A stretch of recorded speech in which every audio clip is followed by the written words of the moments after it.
Hola, Mina-san!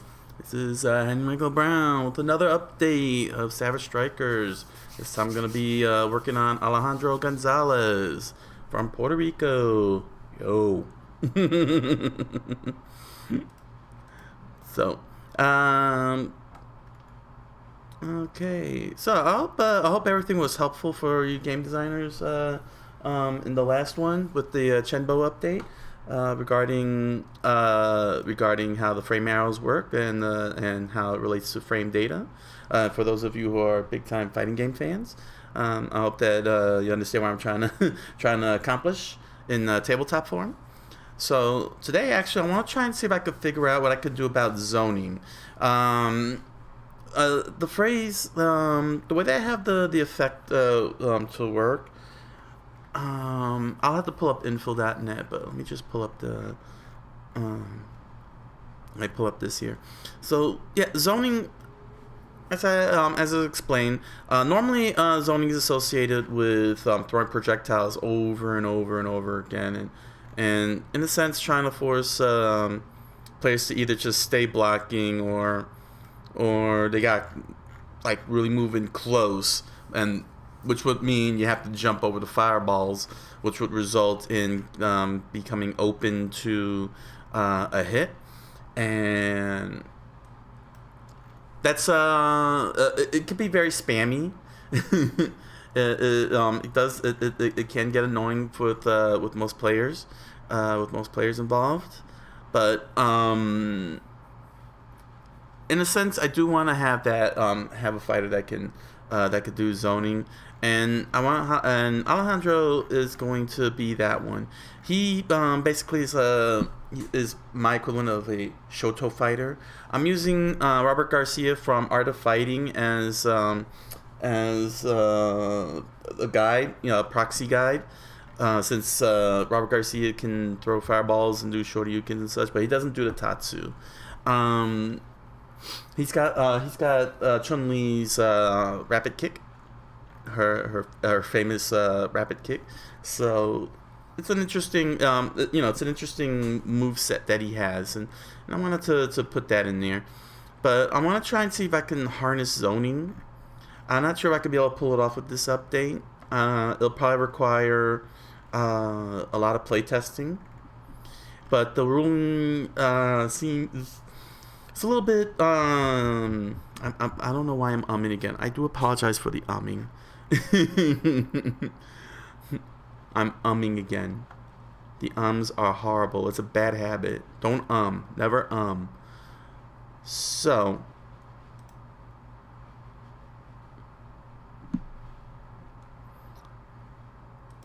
the way zoning works, go over here and let's pull this up here.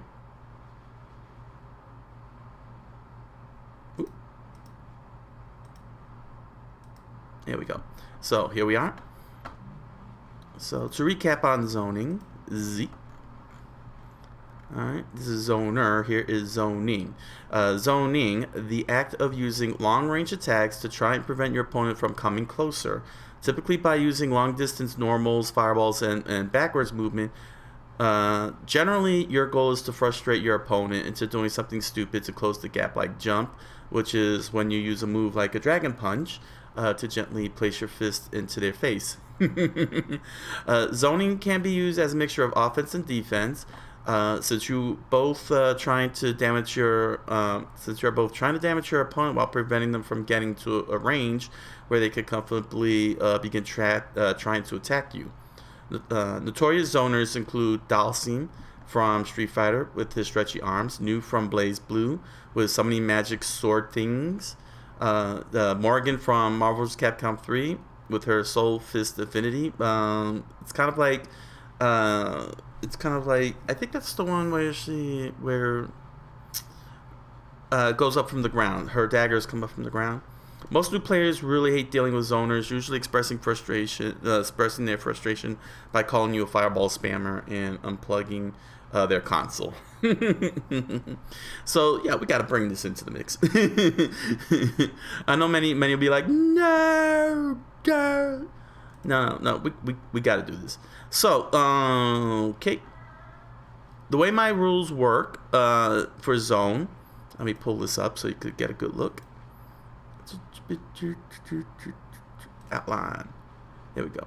So you can see zone up here. Let me zoom that in, just to bring it a little closer. Here we go. So the ruling right now is this card's frame arrows are equal to your previously played frame arrows. That's not how zoning works. I think the best way zone would work is if it reduces arrows. I think that's the best way to go about it, and effectively, sort of like the equivalent of being faster than your opponent.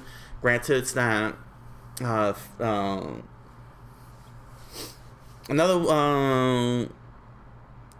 Well, let's see. Because part of the zoning is that the frame is that there really isn't a frame for throwing fireballs, because it's just one little block going across the screen. So even though it's got its frame of animation is going across the screen, it's not connected to the fighter frame animation frames in that manner. It's just like let go as part of the zone. But it's all about having stretchy stuff, throwing fireballs, that kind of stuff. It's just having long range. So how do I convey long range for zone? That's going to be the big challenge here. Excuse me. So if I can actually get zone to display long range, then then I might be able to then I'll be able to pull off pull this off nicely. Then I'll have a zoner, and that'll be good, and I can have maybe two zoners in this mix of fighters. So yeah. Okay. Here we go. So that's the meta type I want to go with. I want to try to pull off. So I will note that his meta type is zoner. Okay, and we're gonna first start with updating his stats, his combo interface, and then once we get to the effect box, we'll be able to begin. So long range is the name of the game for Alejandro.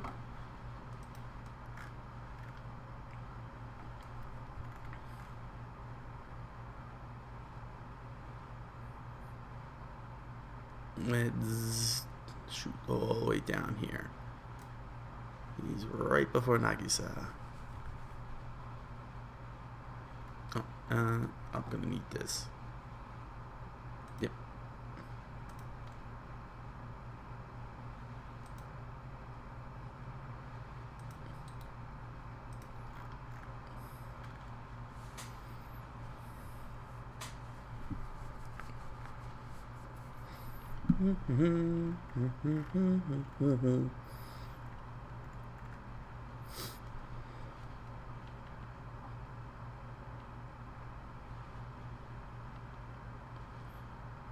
So it kind of, in a sense, it's kind of like keeping them at bay, so to speak. All right, let's start with this here. Okay. All right, here we go. So, this is one frame. One frame, huh? Yeah. Let his poke be fast. Here we go.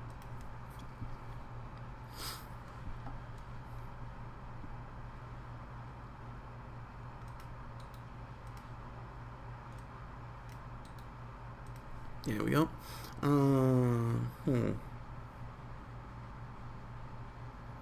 I think I'll drop his medium attack to 5.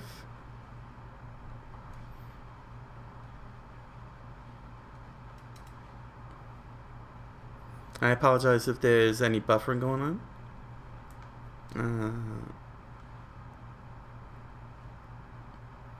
Buffering has always been a thorn on my side. Let's see here. Okay. Bring this up to 3 frame arrows. So it's 135. And I'm gonna bring his damage down to 5 here. That's a little.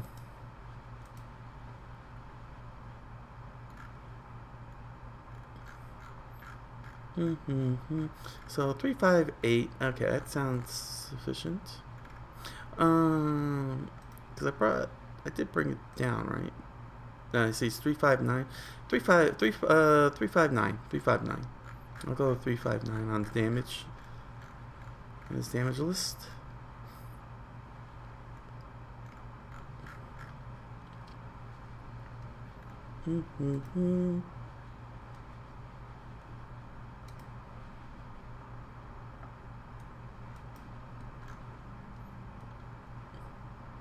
Oh, here we go. I got a 5 right here. Here we are. Excellent. 3, 3, 5, 9. Okay.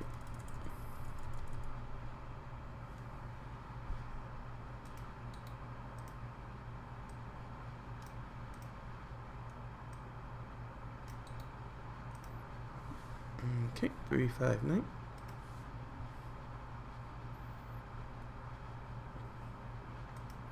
Let's see, next number. Okay, heavy attack. Here's the 9. Okay, now to get the red arrow here, because this is an ender. Scroll all the way down.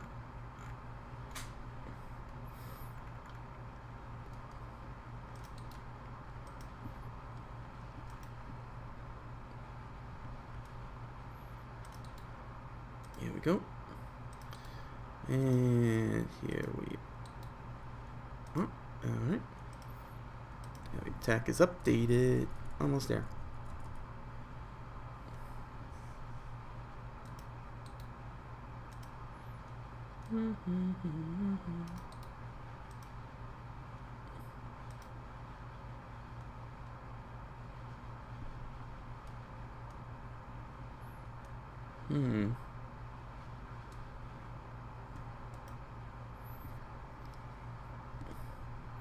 Alright, time for the throws.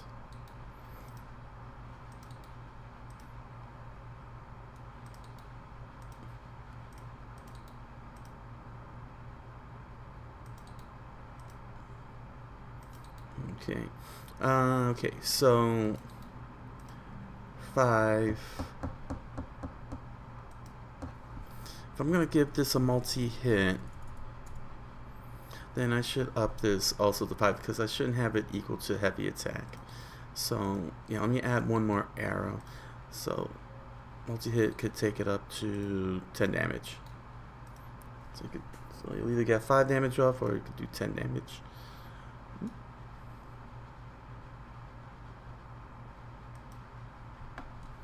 Okay, so here we go.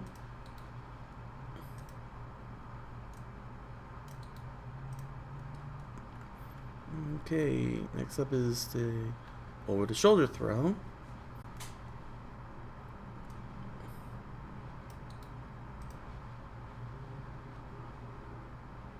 Oh, is it gonna glitch?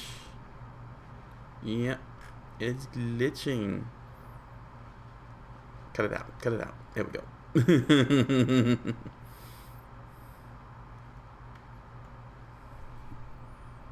Okay. I can see why I went with 4, but I'd rather keep it at 5. So then,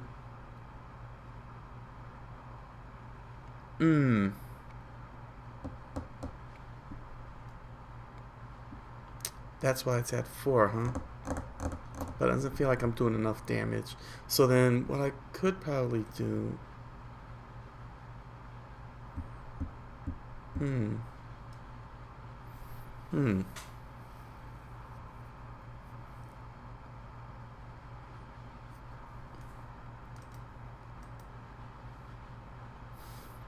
do I want to do the damage? If I'm gonna go with multi-hit as always. 10,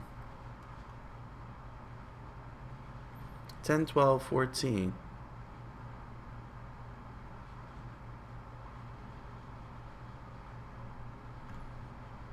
Yeah, it's probably fine. Don't know how final this is gonna be anyway, so I'm not gonna even worry about it. Just as long as it works. Come over here. There we go.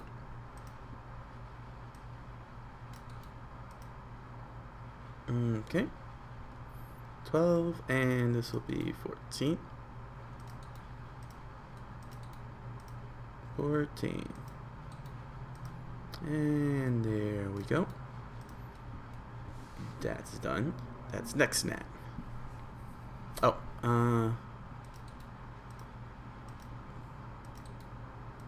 here we go. Like so.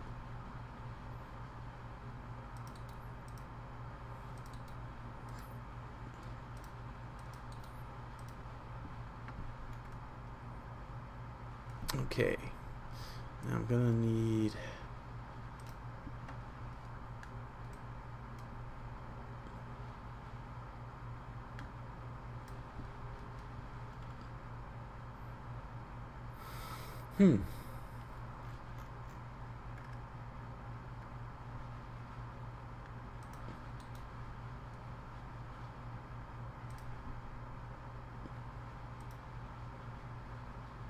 Okay, next up is block.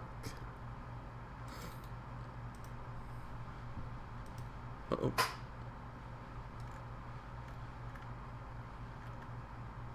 Did I get a glitch? Yeah, looks like I got glitch. Okay, okay. Let me undo that.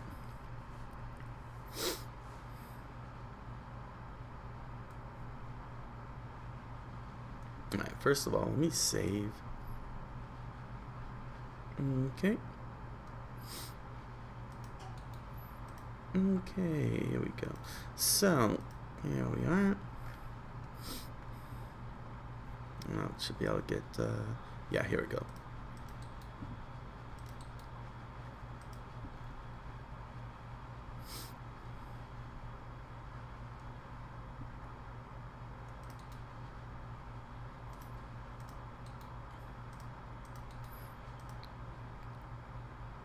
Yeah, that's a little better.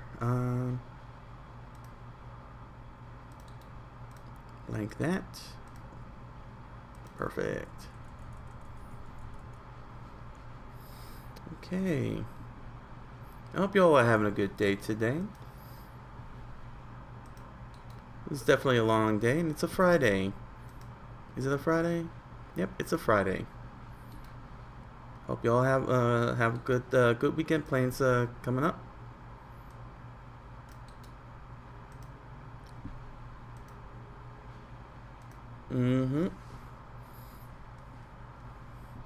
I don't have any plans. I am a lonely island.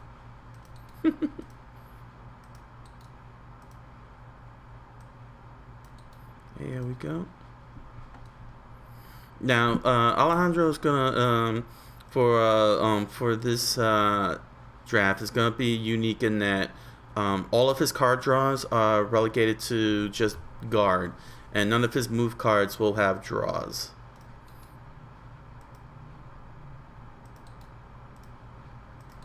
So every time you play a guard card, you'll always draw a card, but you'll never get to draw a card with move. Ooh, this is not good.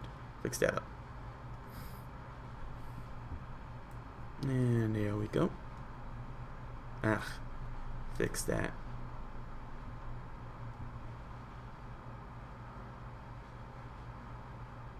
There we go. Alright, let's get this up. There.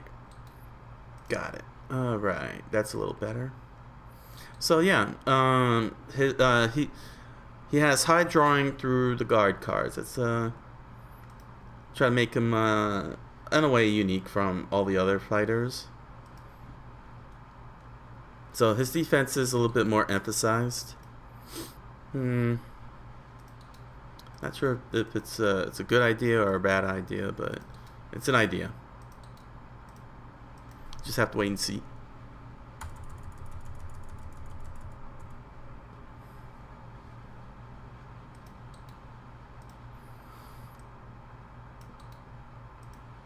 Yeah, Shoto fighters. So Shoto fighters basically consisted. Well, it started with Ryu and Ken, and they're basically the bare basics of fighting. From if I understand correctly, even though I may have played a lot, try to understand their game design. But they're supposed to be like the starter fighters, because they're three primary specials, which is the Dragon Punch, the Fireball, and the Spinning and the Hurricane Kick. Pretty much became a standard staple of fighting games. The key factor is that they you actually can learn. So to speak, learn how to do commands. They're not very complicated because it's just the rotation of the joystick. And when you get used to the rotation of the joystick and the timing of pressing one of your attack buttons, then you get your special off.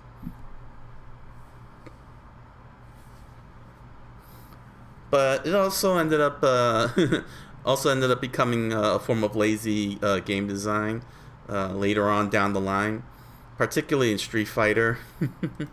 So it's like that those three attacks, their input, their command inputs. It's kind of like, if you see up here, it's actually very simple. You actually see it right here in the annotation. The annotation box here, where it says Dragon Punch, it says Dragon Punch, Reverse Dragon Punch here. These three are the common rotations, and for some reason Capcom made a whole bunch of characters, made a whole bunch of fighters that had this rotation. They all throw fireballs, they all throw dragon punches, and they all throw hurricane kicks. It's very weird, but also lazy. It's also how we ended up with not just Ryu, who's the face of the franchise, but his evil counterpart, Evil Ryu. I think also, and then there's Kage, and then I think there was one more, I think one more Ryu. Then they created Akuma. Then that followed up with Oni, which is his evil version. Then you had Ken. Then you had Violent Ken. Sakura and Dark Sakura. Dark Sakura. It's like all these guys started suddenly having their dark counterparts, except for Dan for some reason. Dan for some reason doesn't have a counterpart, a dark counterpart. Very weird. That's very, very weird. So it looks like there's gonna be some adjustments that's gonna be need to be made here.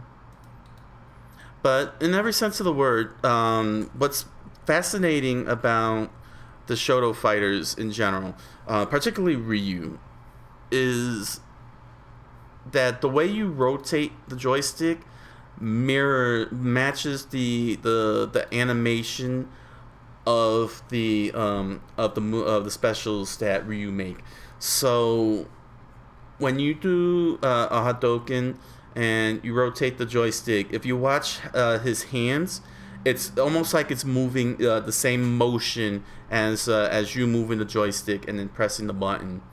And then you'll see the same thing too with his Dragon Punch. When you do the motion of the Dragon Punch, his body is making the same motion as the Dragon Punch, and that was actually pretty fascinating to see in the game design itself, because it's really connecting you to the game itself. Like, you are part of the game. Like, it's an extension of you. These fighters are an extension of you. And really, that was pretty genius in terms of the game design, to really add that extra sense of immersion. And I think that became staple in game design at this point.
Alright, so we're up to Million Kick, the first special. Chun-Li's rapid kick. I call it Million Kick. It would be cool to have that. It would actually be a good zoning thing. I'm not sure. I'm not sure in the end game.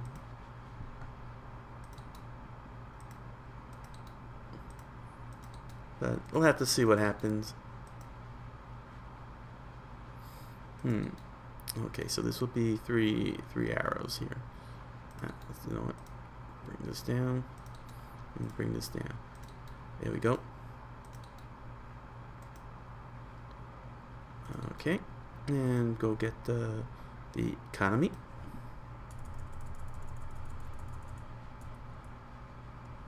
Excuse me. Alright, now let's get the economy here. So this will cost two tokens. Keep falling for that.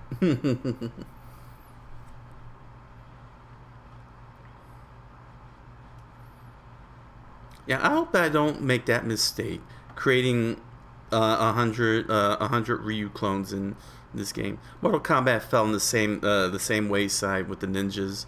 It was like, here's a ninja, and here's a ninja, and here's a ninja. Now here's a cyber ninja. I mean, granted, you know, they do have different play styles, but it's just at what point are you gonna acknowledge the fact that you're just repeating the same the same thing over and over again, the same characters. It's like, you can really see it, you know, it's just lazy imagery in a sense. But I guess nobody wants to lose their ninjas. I'm gonna up this Million Kick to 6, so you could do 11 damage. Let's see here. There we go. So you could pull off 11 damage. Oh, sorry, wrong number here. I was about to put the wrong number here. Here we go. Alright, so that's 6, and since it's gonna be multi-hit, that's 5 arrows. So you do 11. And then over here, I'm going to have it set to 2. So 2, 4, 6, so you do 16. So that's a +5. That's a 5-point difference between the special Million Kick and the Fury Million Kick.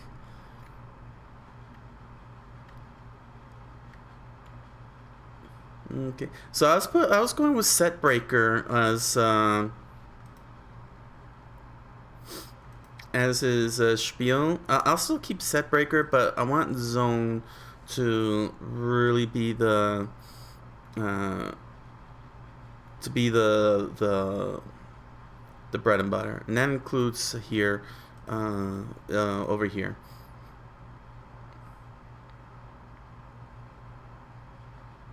Let's see. Okay, so Wolfang.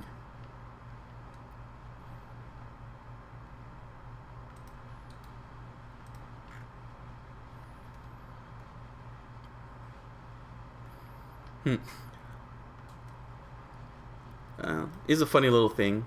If you want that little fun fact, Alejandro's original name was Lobo. I called him Lobo, but I decided, which is why a lot of his attacks are wolf-themed names. But I kind of dropped it. I had to drop it and go for and I want regular names.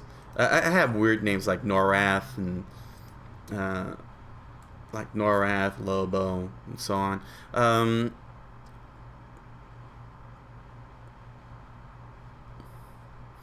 So you gotta work these things out with your naming conventions. Let's see. Okay, so this is 6 frame arrows. Here. Okay, 14 damage. But yeah, if you ever want to do one of those random trivia things on the internet, be like, did you know that Alejandro González in Savage Strikers was originally going to be called Lobo? That's why all of his attacks got wolf names. I'm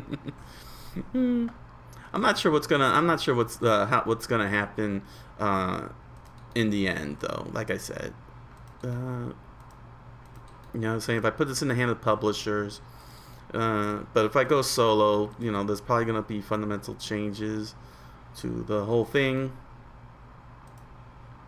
because this is not easy.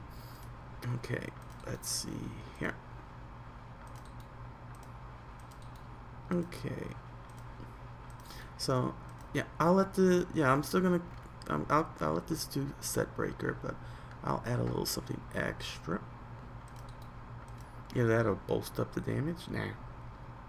Bolst it up. Nah. Once I figure it all out, I'll figure it all out. There we go. Ah.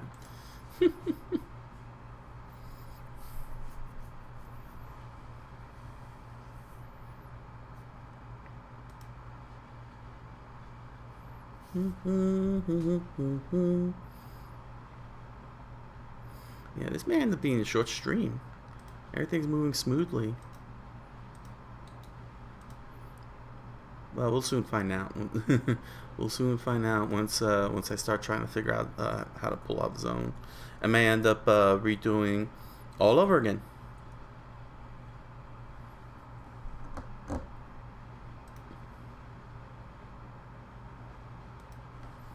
Let's see here.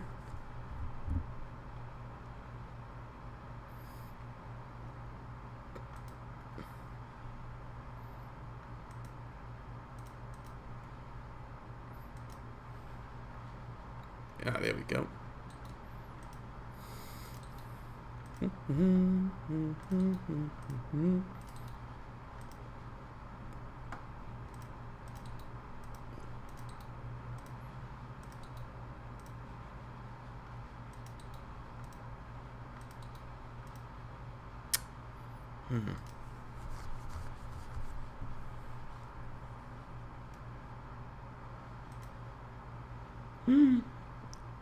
Okay.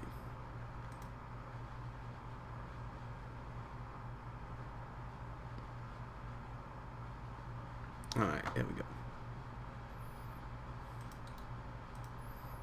Save. Okay.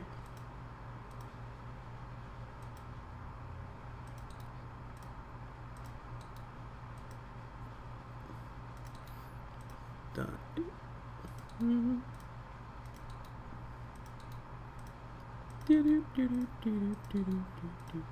All right. So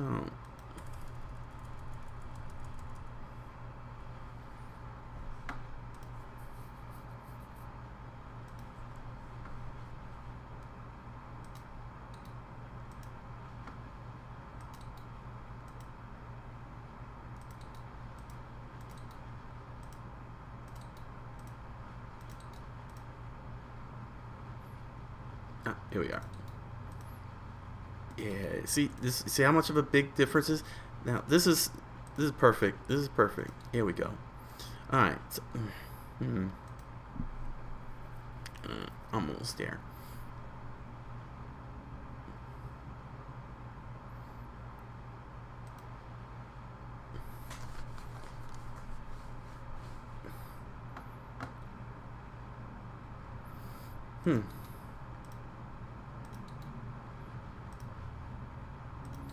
Actually, this is a good opportunity to show, to zoom in on this here. In draft 111, just to understand the blue arrows here. Here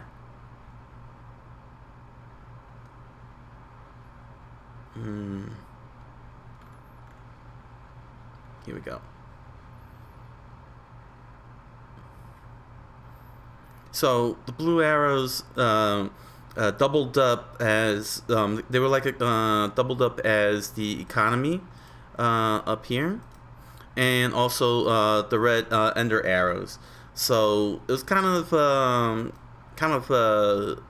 overlapped because I couldn't figure out how to do this.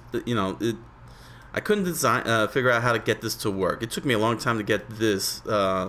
To actually work the way I want it to work. So what happened was that the blue arrows would be overlapped with the red arrows. So it would act as your ender, but you had to pay the equal to the number of blue arrows. So you can imagine how the wording looked like when written in the rulebook.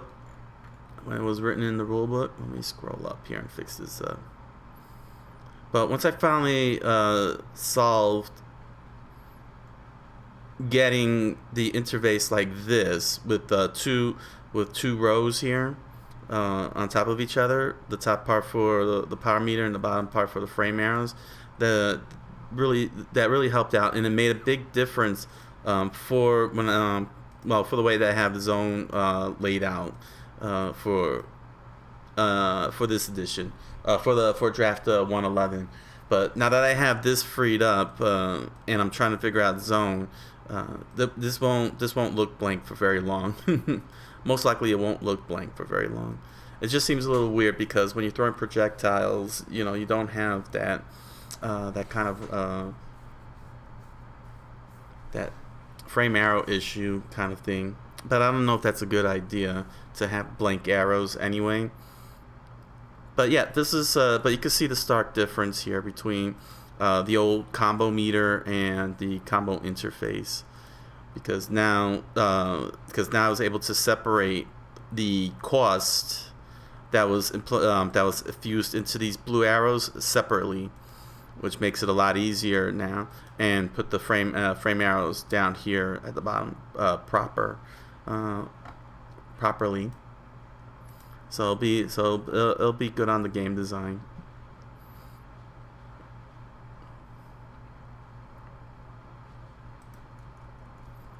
Okay. Here we are.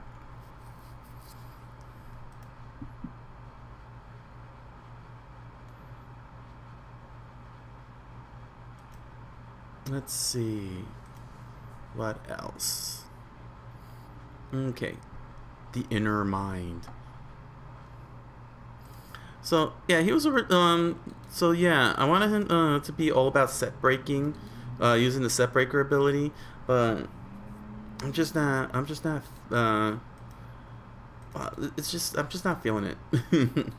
I don't have a problem with him doing set breaking, but I think that should be secondary compared to zoning, which I want it to be his primary.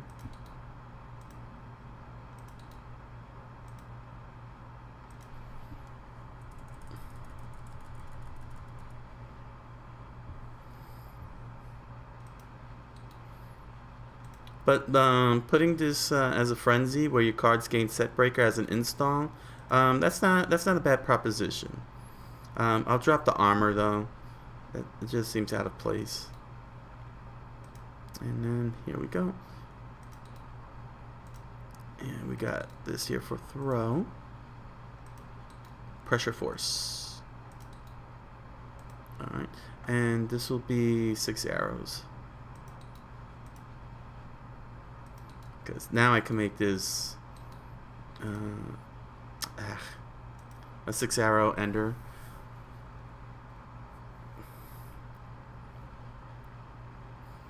Maybe not a 6 arrow ender. That's not a good idea. Unless, of course, give it a different effect. I don't want. Yeah, I don't want it to.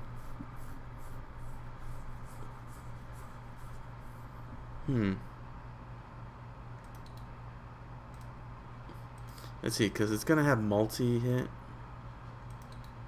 Not sure.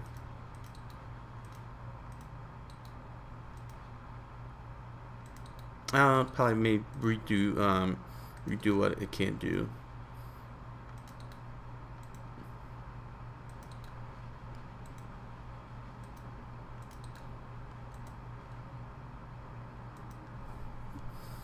Okay, and finally Wolf Fang Burst, which is like the Ultra Shoryuken.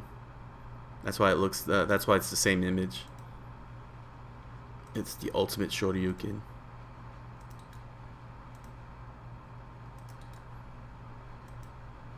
You know what? I'll give it 19. Definitely gonna drop that multi-hit.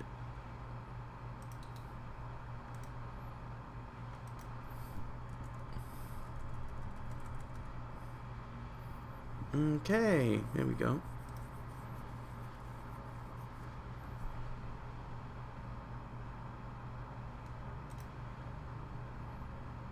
Alright, looks like everything is fine.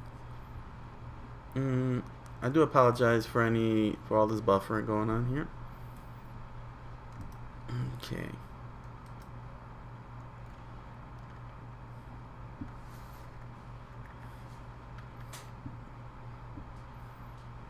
Alright, we're gonna have to figure out here how. Now it's time to figure out how to make zone work. Let's see, rush down, wake up, tech.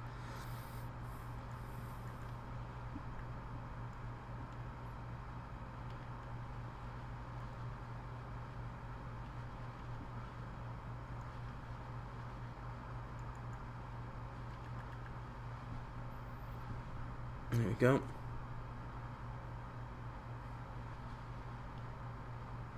Let's save that.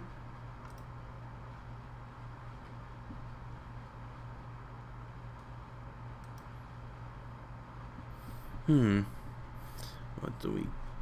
Alright. So...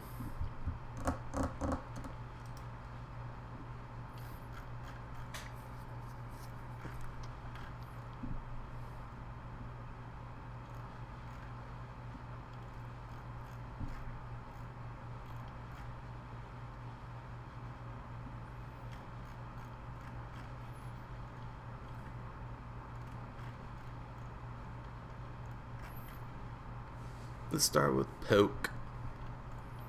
That's a quick update.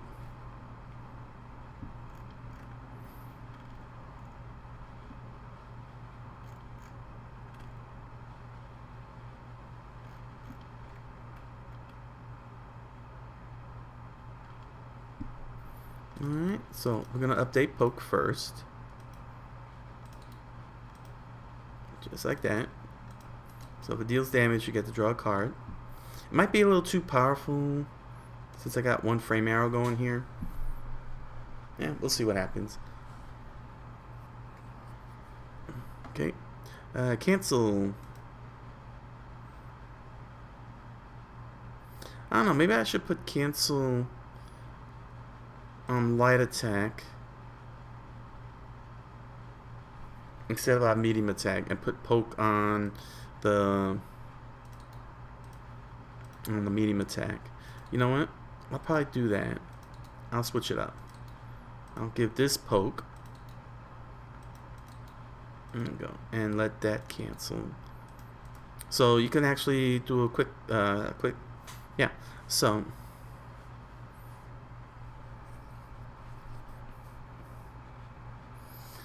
that could probably help out. Hmm. During sets of this card dealt damage, may play one attack or one throw with flame arrows equal to. Yeah, I think I'd be able to pull this off. Heavy attack. Head.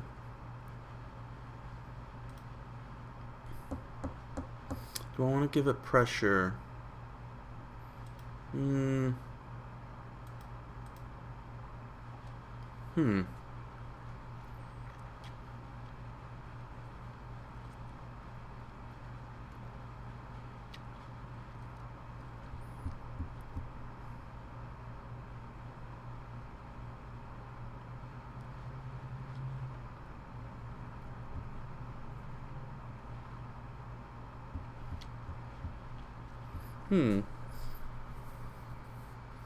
Or should I do zone?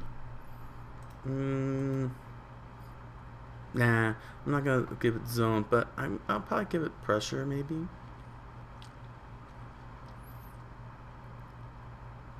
Or maybe I should do sweep.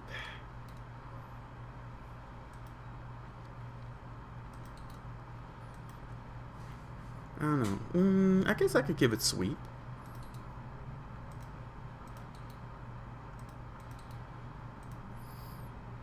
Yeah, maybe I could go for sweep. Okay, multi-hit.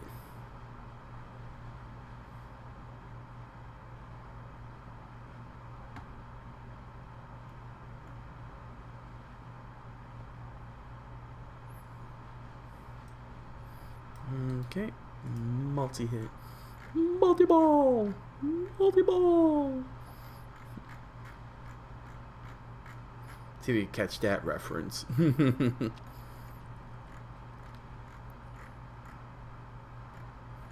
Probably wouldn't. My references are so obscured.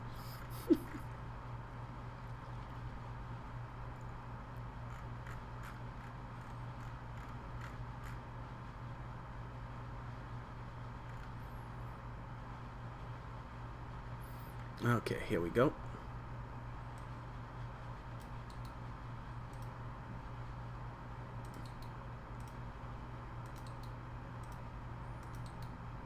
Yeah, there's still a lot of room for improvement, and really fleshing out these effects here to really get them to behave the way they should behave. Let's see here. Okay. So that should.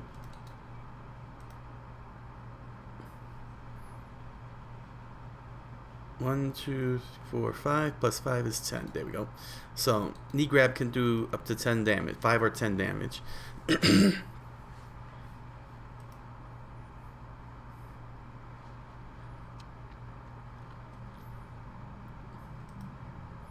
Okay.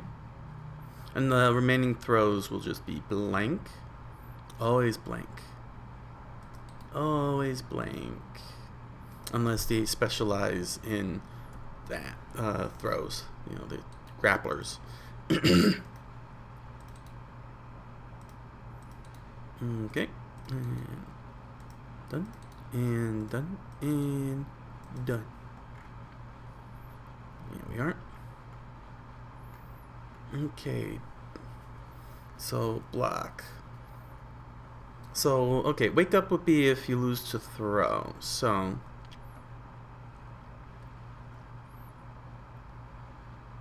I'll keep the wake up on there.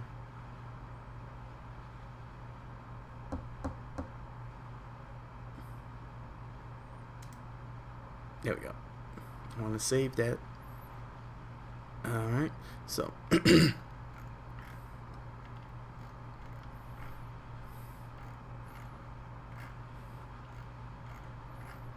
scroll all the way back here.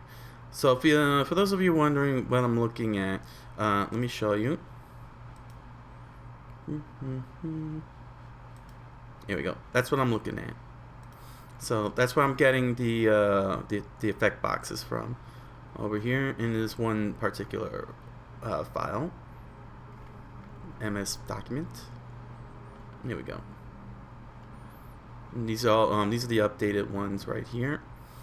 So what I'm looking for, here's wake up. So discard 2 cards in your hand and stand this card. This effect cannot trigger stun. A combo. Sorry, cannot trigger a combo. It's a pretty powerful move. It's pretty powerful because it basically undoes a turn. It's it's an undo, basically a literal undo. So gotta make sure that's reined in. Switch back over. There you go. So as you can see here, put that in wake up with block. Where is set breaker? Here we go.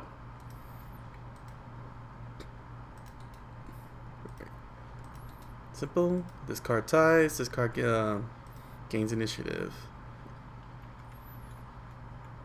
So don't tie. Do not tie. And sidestep. Well, I gave it tech, so you could take half damage from a throw.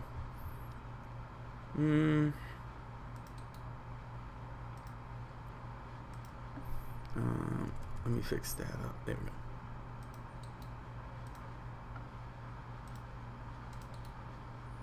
There we go. So take half damage round down from your opponent's throw. So if your opponent throws you, you can discard a card and take half its damage. And that's something you want to take into consideration because throws are very, very powerful. They're very powerful. I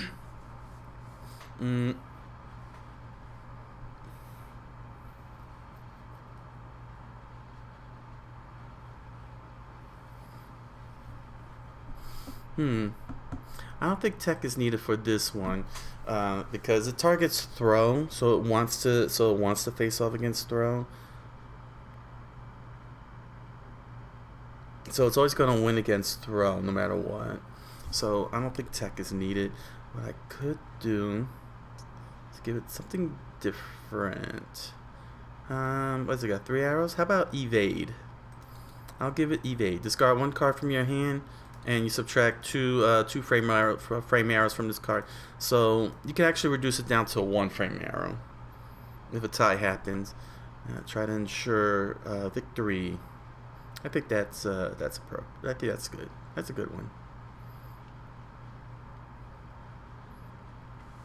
If a tie happens, try and dodge. Let's see. Wake up. Okay, more wake up. Rush down. Just to help out with the combos. The combos, I believe is very stiff. He's got very stiff combos. He's very stiff on executing combos. So having a little rush down could help out a bit. Although it's not going to help much with regards to light attack, because light attack is 1 frame arrow.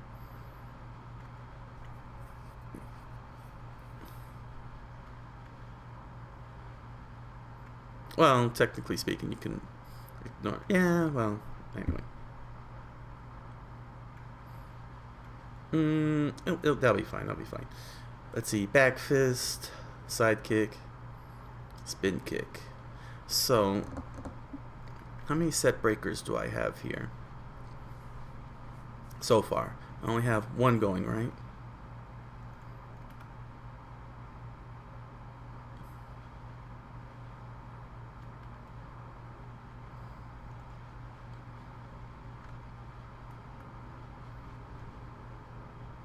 Yeah. Right. Okay.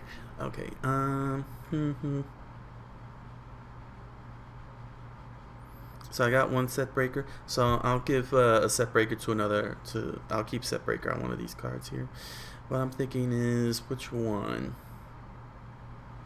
Which one should take the set breaker? I guess back fist. Back fist sounds like a good idea to take to give for set breaking. Doesn't look like something that could zone. It doesn't feel like a zone strike. Whereas side kick and spin kick do come off like zone attacks, long legs. So let's see, where is set breaker at? Here we go. So that's 2 cards, 2 unique cards with set breaker. Okay, so yeah, this could take set breaker. That's no biggie. And it does 2 damage on 3 frames. So yeah, you know what? That's a fair balance. I think that's a fair balance for such a powerful tie break. Okay. All right. So sidekick. I'm gonna need to figure. Like I said, I gotta figure out the zone. But I'm probably gonna give sidekick, spin kick. Maybe I'm gonna give all the kicks and Whistler the zone. And Wolfang, I'll keep that as a set breaker. I'll keep that as a set breaker. So why don't I blank these ones out? Let me blank these out.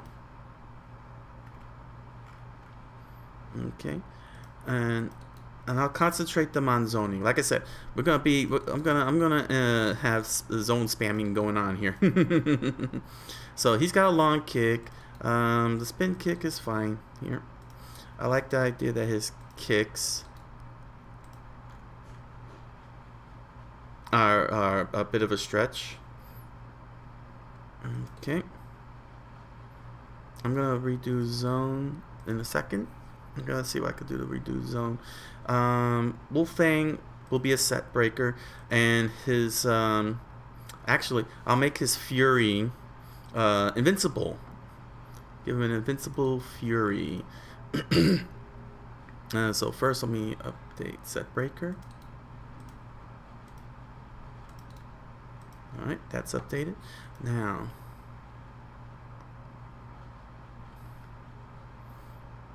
let's see here. Let me get over here. Actually, you know what? I'll just save myself the headache. Hold on. This won't take too long. Invincible and set breaker.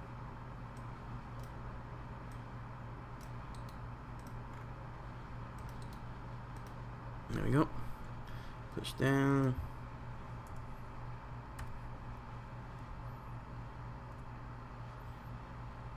I think I could fit. Yeah, I should be able to fit all of this into one. Can I? Let's see. This will be great if I could fit it all in here. I could fit both texts because they're not a lot, quite honestly. Yeah, there we go. All right. So this has set breaker and invincible. There we go. So now it feels like a yeah. So you take 0 and gain initiative. If this card ties, this card gains initiative. Yeah.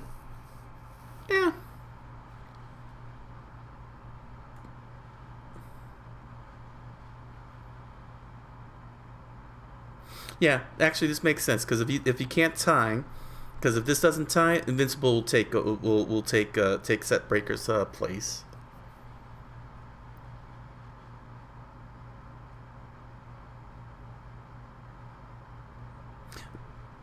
Right, because if you lose the tie,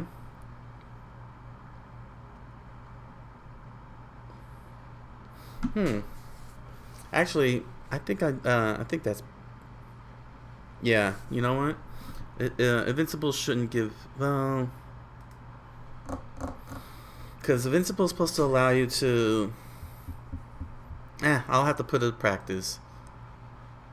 I think I might be looking at it the wrong way with Invincible. Now that I have it paired up with Set Breaker. Well, if Set Breaker ties, you gain the initiative, but if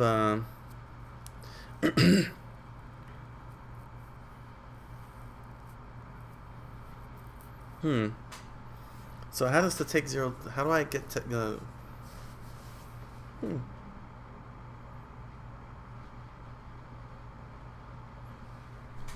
Maybe I don't need to take 0 damage, and it just says gain initiative,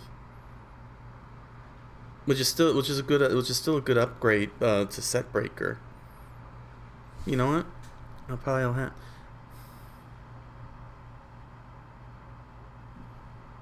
That's pretty powerful, but yeah, I think.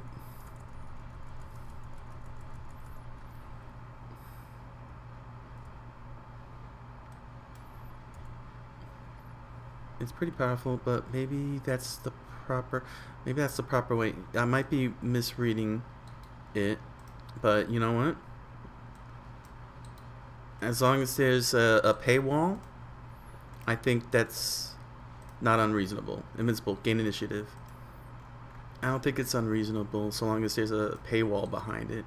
So I'll have to update the other fighters to have invincible. I'll do that after I come down here. Okay. Yeah, I'm willing to do that. Let's scroll down here. In this chart here, I keep saying that I'm scrolling down the list here on the other one.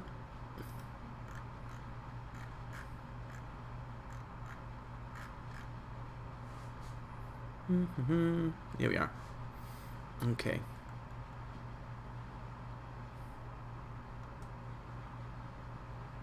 Yeah.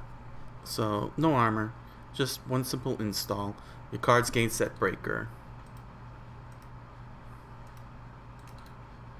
Here we go. That's it. Simple enough.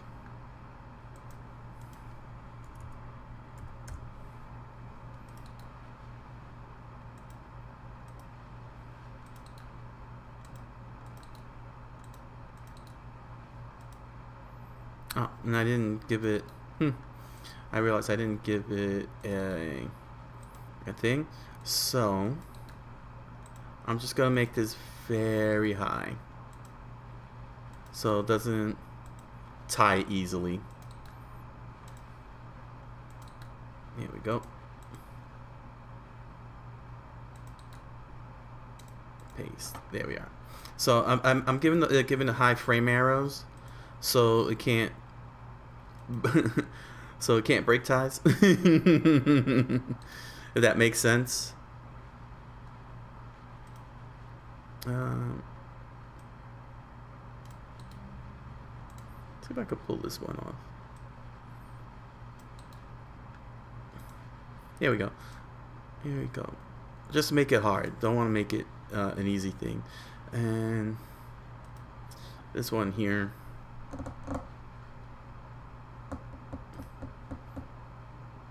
2, 4, 6, 8, 10. Do I really want to give it multi-hit? You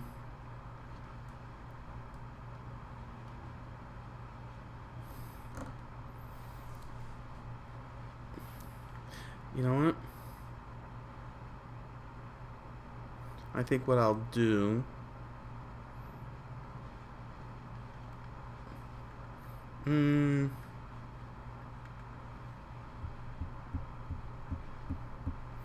I'm not gonna make it an install. How do I want pressure to work? Maybe I'll stack it. You know what? I'll give it a stack.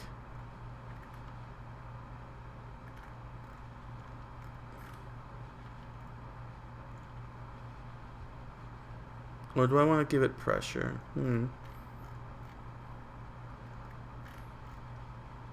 Maybe I should give it pressure. Yeah, I'll give it pressure. I'm going to call it pressure force, so let me give it pressure. So, let's see here. I'll give it a combination of stack and pressure.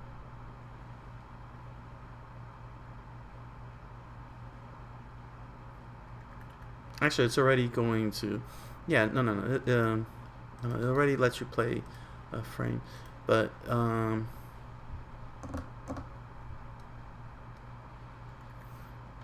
let's see, how many do I have that are 6 arrows? That's 2 situational. I should consider 5 arrows. There should be, I think I have plenty enough attacks. And this is significant because with pressure, it could trigger a stun. It could. Let's see here. Okay, so yeah, 1, 2. Let's see. So far, that's 2 cards with 5 frame arrows.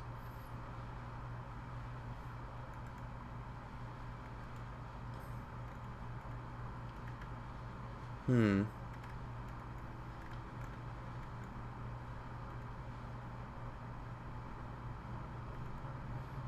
2 cards. 3, 4, 5, 6. 3, 4, 5. So that's 5. 5, 6.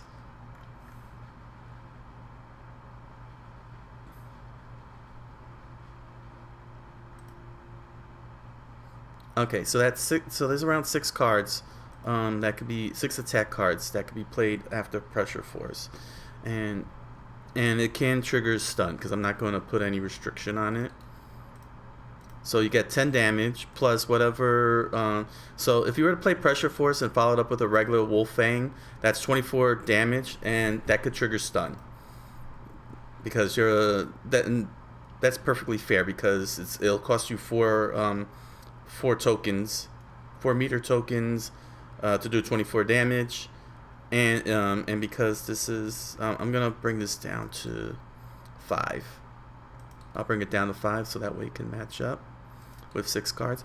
And if you actually can pull this off, Pressure Force with the pressure effect, and pair it up with the 5 or 6 frame arrow cards, your chances of getting a stun is very high. So yeah, Wolf Fang does 14.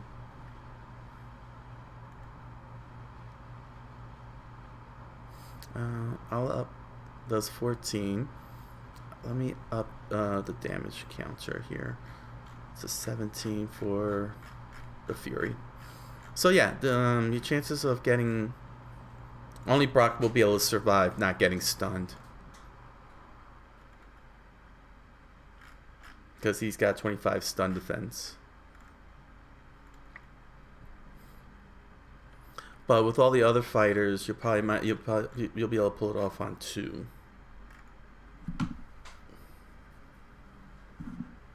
So it's all about getting that initiative.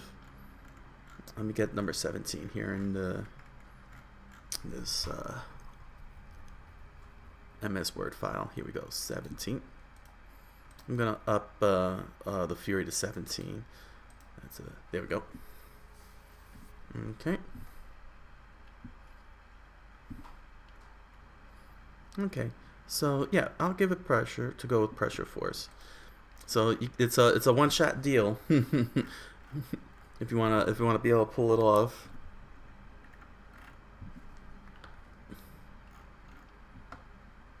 All right, and last but not least, let's update that reset.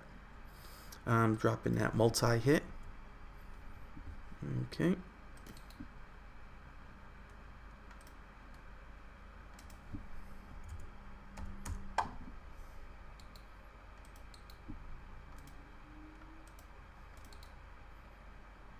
Paste. There we go. Alright, so your cards gain Set Breaker. Alright, Pressure, which requires additional cards, and you can actually dish out. Okay, yeah, this is good. This is good. Now, time for Zone. Okay.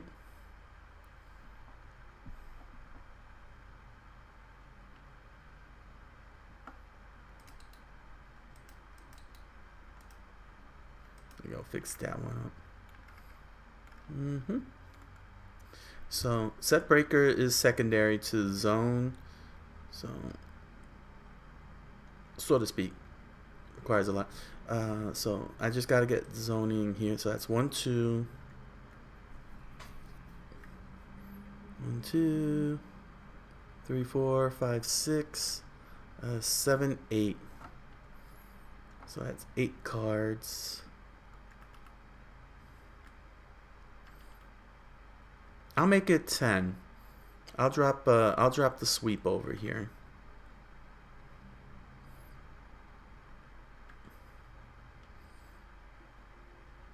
Yeah, I'll drop the sweep over here and make that zoning also. So yeah, let me blank this out. So 10 cards. So basically one quarter of the deck, 10 out of the 40 cards have zoning. Will have zone. to make him a good zoner there. Alright, there we go. Okay.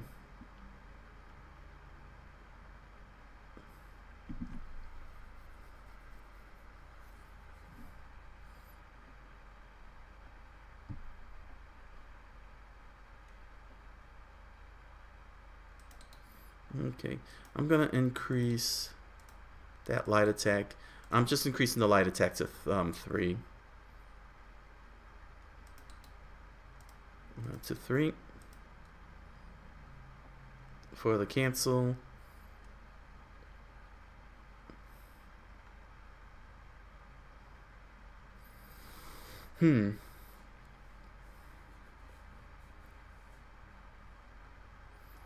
Nah, he won't cancel into. He could chain into the medium. Yeah. Have it up to 3. Yeah, his cancel might not work if I don't put in the right numbers here. Let me check the attacks down here. In fact, I should give the zones. Well, let me figure out how to zone it.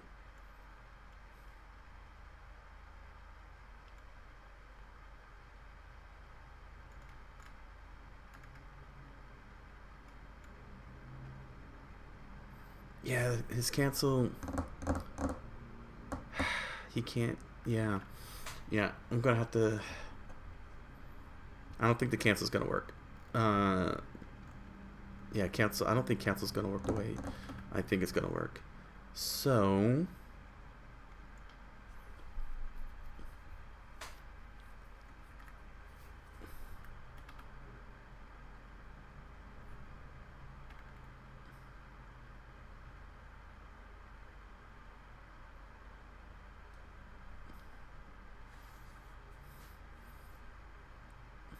Let me move this up to 4 and swap it around.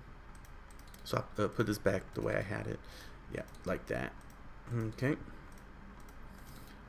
Yeah, and that should be able to cancel into 5-frame attacks in addition to 4-frame attacks, but never 2 or 3. And I'll bring this down to 2 for poke. There we go. All right. Okay. Once it's put to test, we'll solve everything. We'll figure it all out. Now let's deal with zone.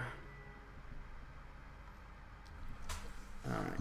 So gotta think here and figure out how do I want zone to work. So let's start off by pulling out infill.net and let's reread zone again. Okay.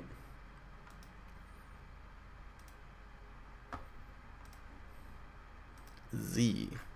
Alright. So, zoner is a character whose main game plan involves zoning their opponent to death. Zoners will have some powerful method of attacking from long range, whether it's projectiles, some far-reaching normals, and they'll often have a strong way to move backwards. Okay. So zoning, the act of using long-range attacks to try and prevent your opponent from coming closer, typically by using long-range normals, fireballs, and backwards movement. Generally, your goal is to frustrate your opponent into doing something stupid to close the gap, like jump, which is when you use a move like Dragon Punch, to gently place your fist into their face.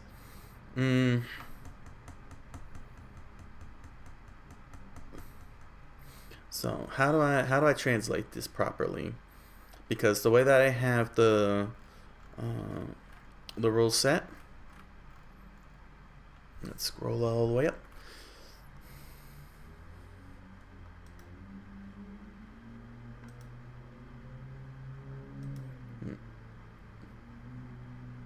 There we go.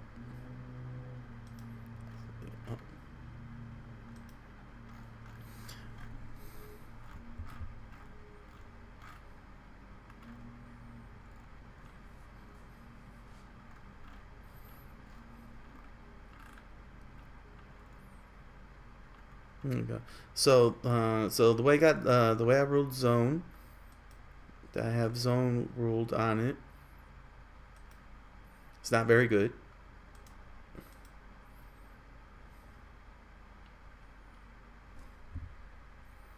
This card's frame arrows are equal to your previously played frame card's frame arrows. Maybe I'm not going about this the right way, so to speak. Maybe what I need to do.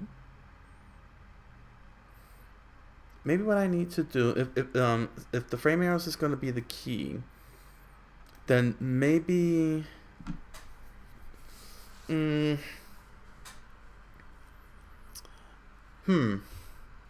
Let's see. It's all about that reach, and the frame arrows is the key factor here. What if the frame arrows? What if the frame arrows? Can I increase my opponent's frame arrows? Should I do it like that?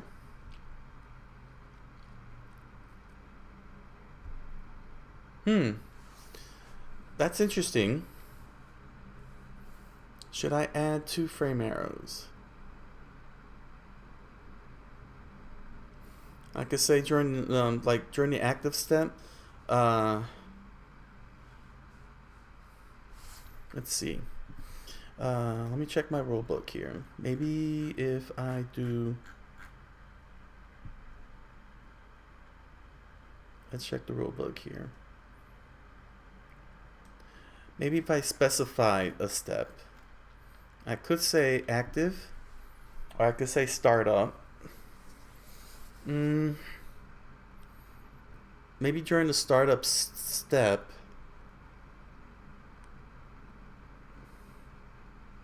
but that'll only, increasing the arrows would only work for tiebreakers though. What if,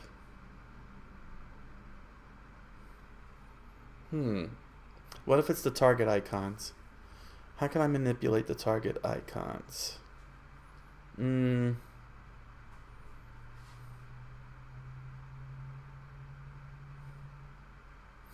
Maybe force a tie.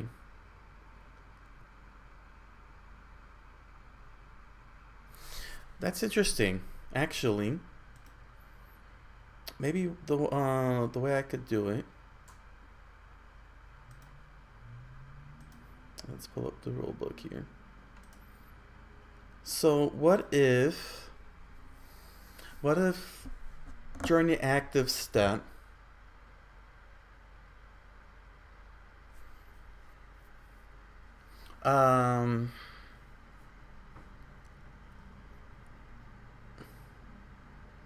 let's see, should it trigger a tie immediately so it could go to advantage for the frame arrows? No, right?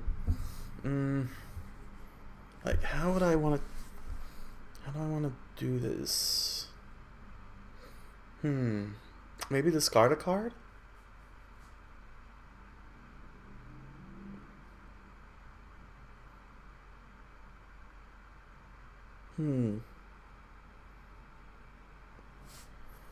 Discard a card to zone a person out? Like make them lose initiative immediately? Discard 3 cards, your opponent loses, you automatically gain initiative?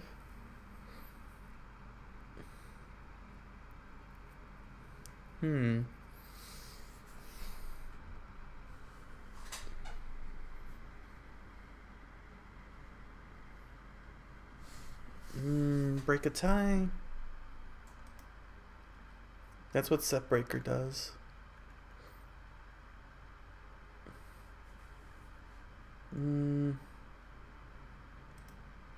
Let's see.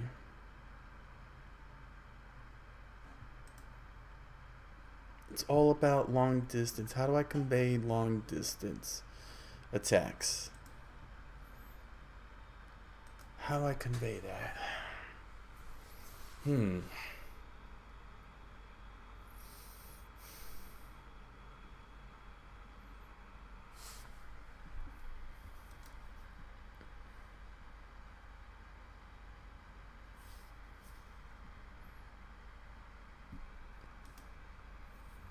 Let's see.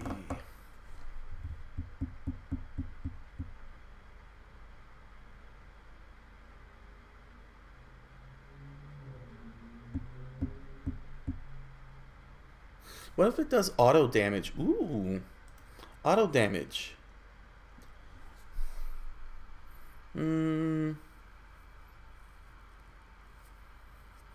Should it do auto damage? Like, you just go right through the whole thing?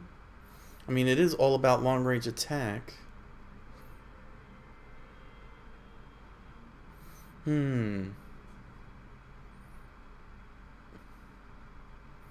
you add extra damage. The difference between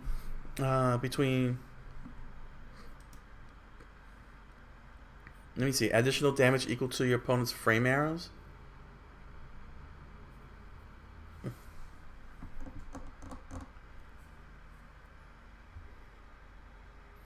Because that would be annoying, but it won't trigger stun. Well, no, it could trigger stun. It could trigger stun, but equal to your opponent's frame arrows. But the problem is that I don't want.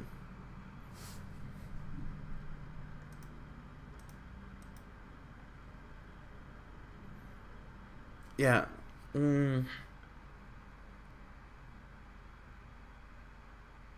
Key thing to always remember that all guard cards are strong against attack, no matter what. Not a single fighter has a guard card that specifically targets other. Well, I mean, they could target other. I think they could target other. Did I do that in the targeting? No, it's always just one arrow, no matter what. Yeah. Yeah, no matter what, it's just one arrow. So guard is your only hope to prevent zoning. Or else you're gonna be whacked no matter what.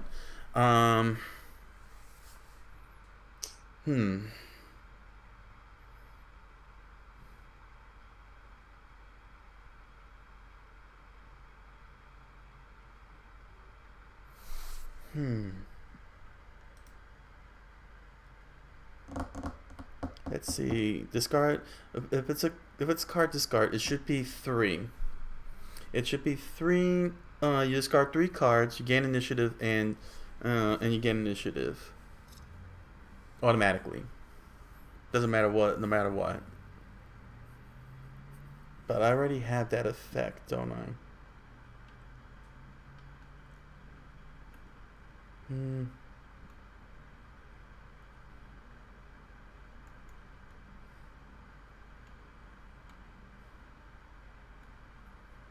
Yeah, I have that. It's called reversal.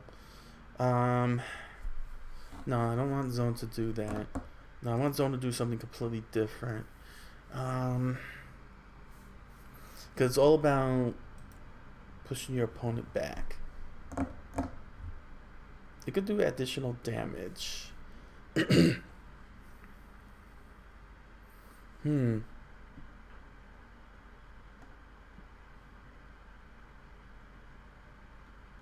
What would convey long distance?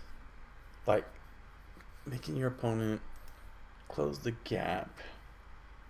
What would be a good zone? What would be a good zoning rule?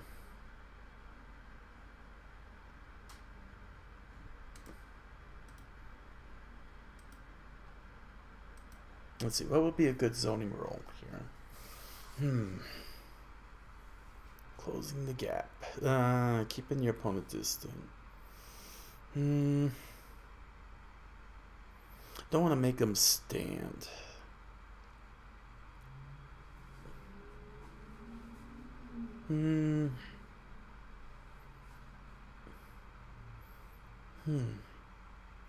Keep in mind that zoning also is supposed to deal damage. So,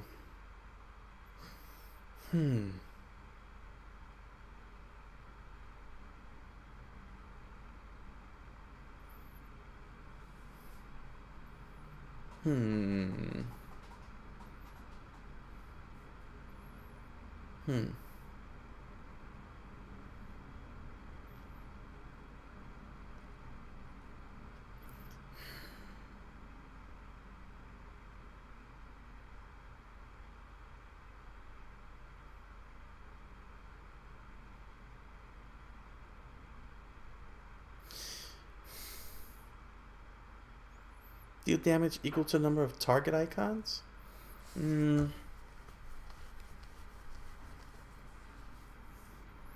If this card gains initiative,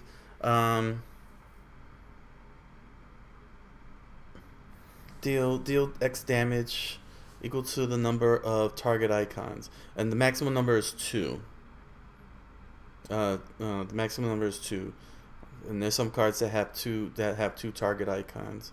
So if I were to set it to 5, you would deal 5 damage in addition to the damage you already have. But I don't like the idea of initiative.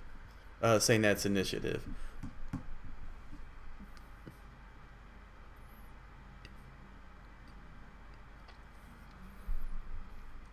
What it could do is, if during the active step, so if you gain initiative during the active during the startup set, if I make that very clear, then you could get the additional damage for each target icon on the card, but you'd have to yeah, okay. So during the startup step, right? During the active step. Well, I don't. Well, it has to happen at the active step, actually. Okay, so what I could say is, let's bring this up. Here we go. Now let's zoom this in a bit so you could see. Oh yeah, it's zoomed in. Here we go. So here's zone. Okay.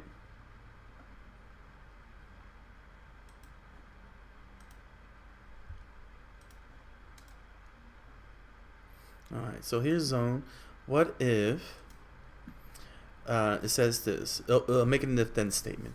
If, let's see, if your target icons, let me get the target icons here.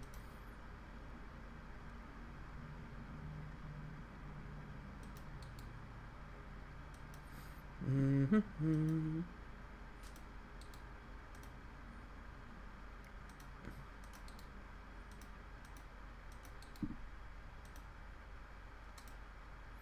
$15. Okay.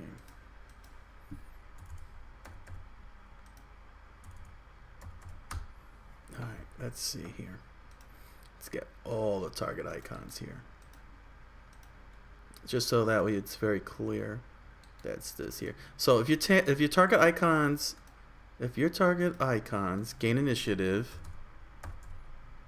deal X damage equal to the number of target icons. So what I could do is I'll set it to 5. This actually would help. So what I'll probably do is I'll just set it to 5 across the board. I'm not sure if I wanna base it on each character. I'd rather just max it out at 10, because it'll tack on. Actually, that would probably not be a good idea, because if you win initiative, you're gonna get your natural damage on top of additional damage. So I think I should fix it at 3. Oh, let me see here. Let me check here for a second. Go to the cards. All right, let me get a good look. Maybe then it's gonna have to be decided by fighter. No, not by fighter, but by card. So, okay, this will make it 19 damage, but I wouldn't want to do that. So that's a 9. Let me see the other attacks here. So I would have to bring it down. Right. So it'll have to vary between. Okay. I got it.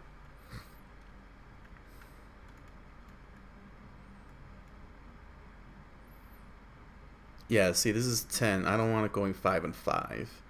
But this is a 5, so I can still go 5 and 5. Actually, I could push the number up a bit.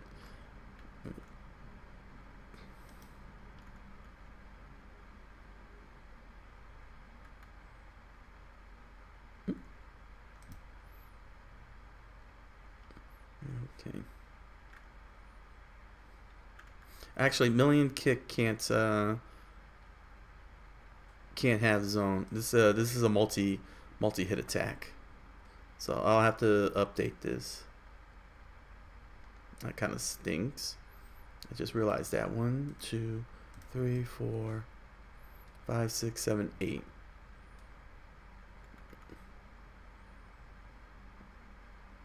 Alright, so 8 cards are gonna have zone. Unless I give this zone. Instead of set breaker. Nah.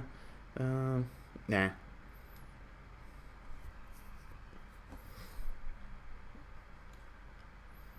Okay.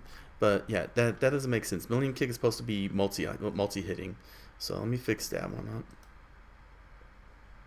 Let me get the multi-hit.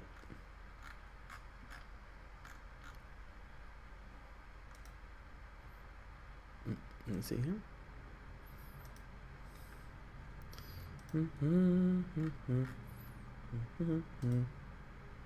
Pushes up.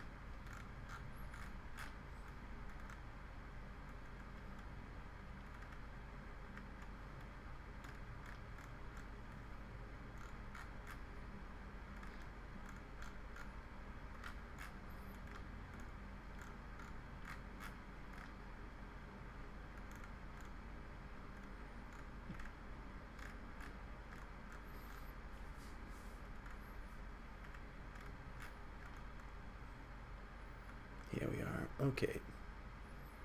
Multi-hit. Here we are. Okay, so this is 6 and this is 1, 2, 3, 4, 5. I could set this to right. This is gonna be multi-hit 1, so it could be 11, and this would be multi-hit 2, 2, 4, 6. So it'll be a +5 difference. Right. That was the plan. So here we go. And where's the 2 at? Here we go.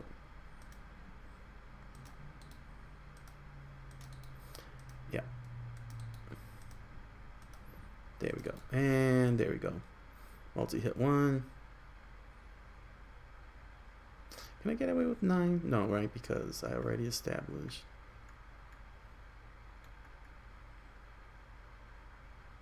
That was going to be 19.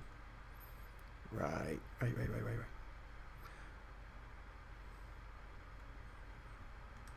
So I don't want to go 3. Even though I could go 3. But it's this is 11 damage and this is 16 damage. That's good enough. All right. So I'm right here with spin kick. Let's go up to zone. Let's get the zonage going here.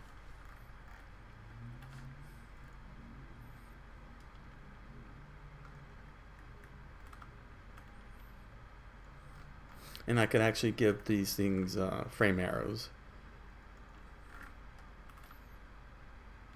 Except for projectiles. Projectiles won't get frame arrows.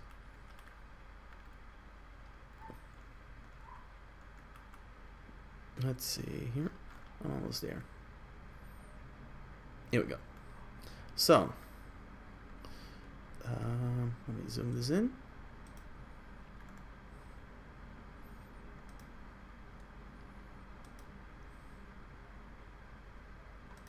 Here we go. So here's zone. If you target arrows, if you target icons, let's type that in. If you target icons, I'll fix this size up. 10. Here we go. 10. If you target icons,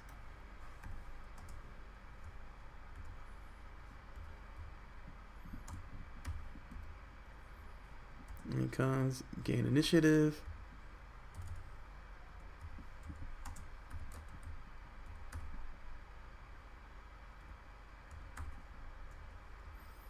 Gain initiative.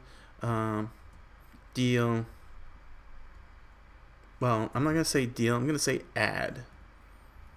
It's gonna be add damage. I'll just mark this at 0, and I'll copy paste this and bring this down to.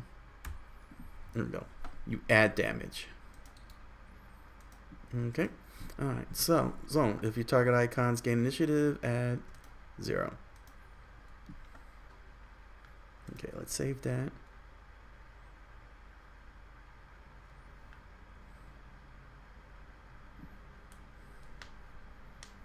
Okay, and I'll take this down to Alejandro's effect boxes.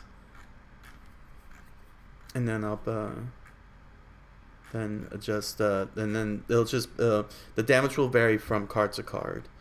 So that way it won't come off overpowered.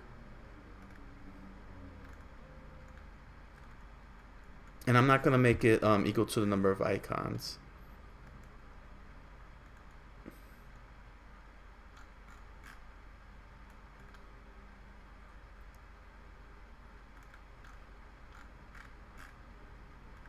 I don't know if that really conveys long range.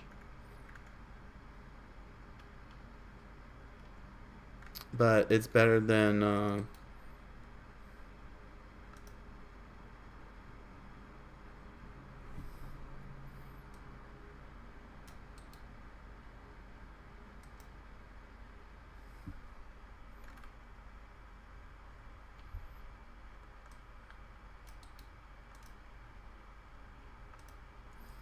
but it makes perfect sense to be during that active, that first part of the active step, which is the target icons, the first check. So let's see. Now let's take a look at this. Like I said, it's going to require a playtest to see how this comes out, how this turns out. Let's see here. Okay, spin kick 5. So I could let it be 5.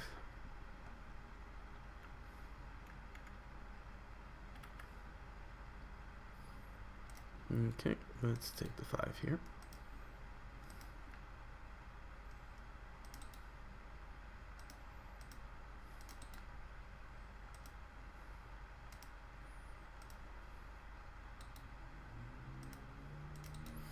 I mean, I don't know if it'll help zone out, but, you know. I don't know if this is the way to do it.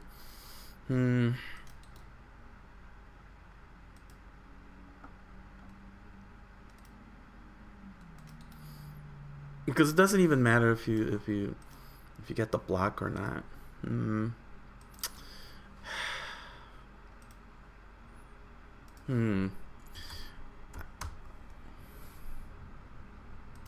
Let's see. I mean, does it work this way?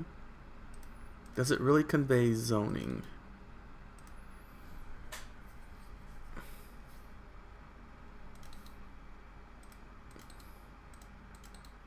I think I could keep it at fixed at 5 regarding zoning. Let me see here.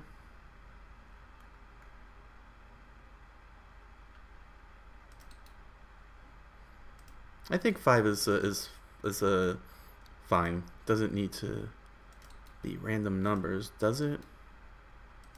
18, 16, 10, 10, 15, 15. Heavy attack will be 14. I guess that's a fair number. Just fix it at 5. But again, it just doesn't.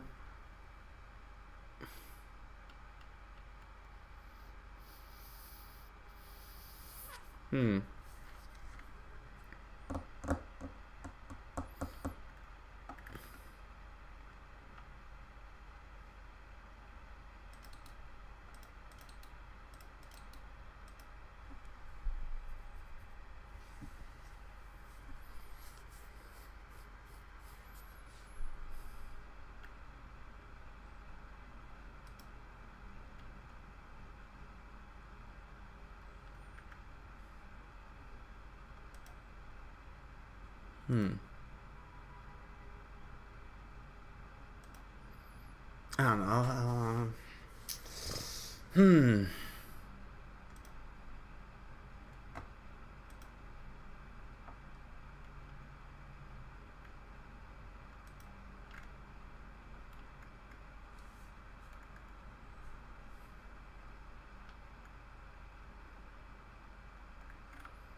I don't know. Do I? Does it really convey distance?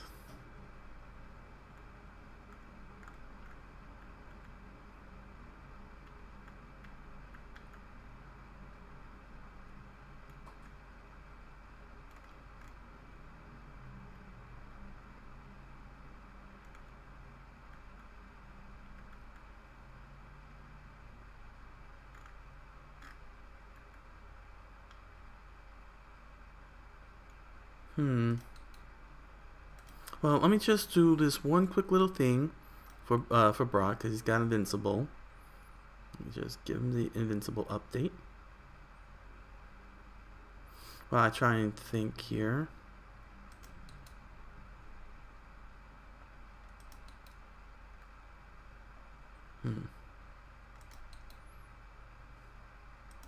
There you go. Gain initiative. That's it. That kind of makes his armor up even more broken. Oh, wow. Yeah, that's a little bit more broken. During sets of the next card you play. Well, no, not really. Not really. It's just the next card you play. You gain invincible. That's fine. Actually, that's not broken. I thought it was broken. It's not. It's not. It's one card thing. But let me just make sure that all of his invincible effects are updated. And I'll check over at Nagisa. I don't think I gave her invincible. If I did, I'll update that. But my brain, I don't know. I mean, my brain. I know I could get Zone to work, and get and make a zoner out of Alejandro.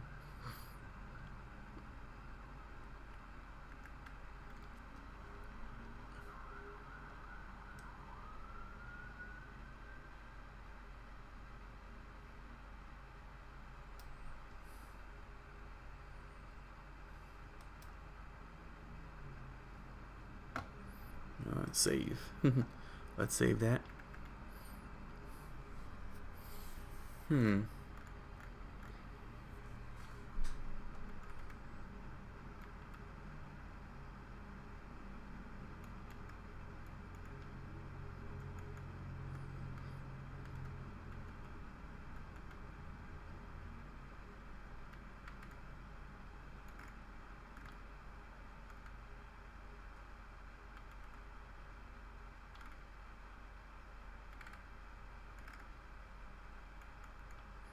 I'm not sure if invincible is even the right way to make it work.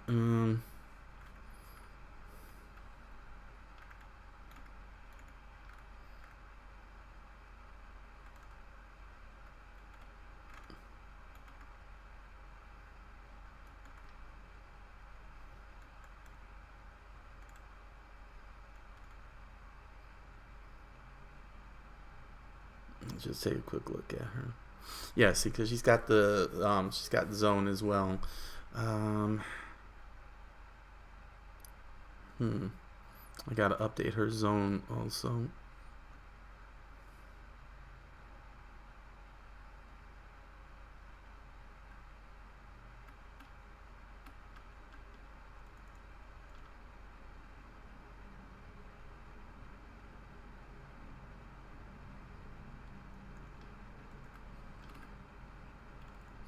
Yeah, she's got to get updated too.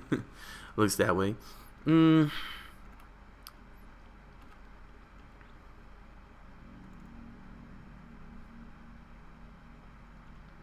don't know. I guess invincible just takes 0 damage. Yeah.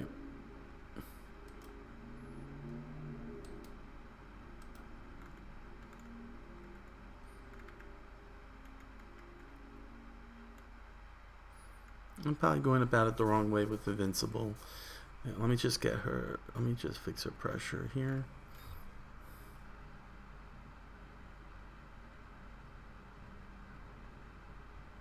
Let's see, counter, attack, reversal, wake up, jump.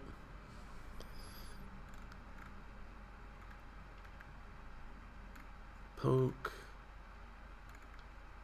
Here it is, pressure. There it is. Okay. Okay. There's pressure.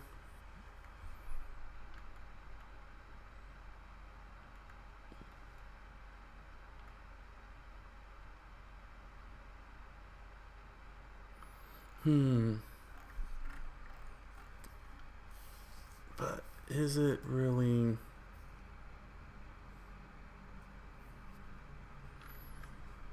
the way I want to go about this? Just deal damage.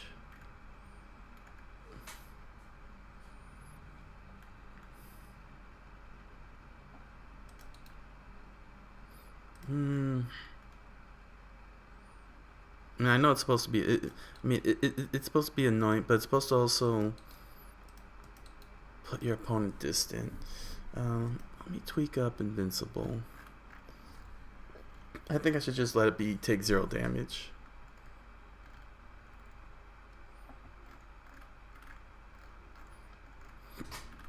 Excuse me.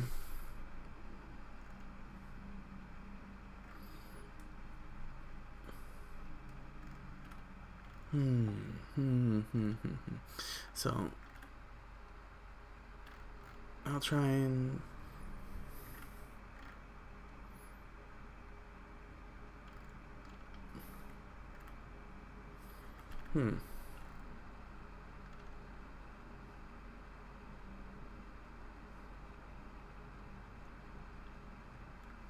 I guess it makes sense. Invincible should be just take 0 damage rather than gain initiative.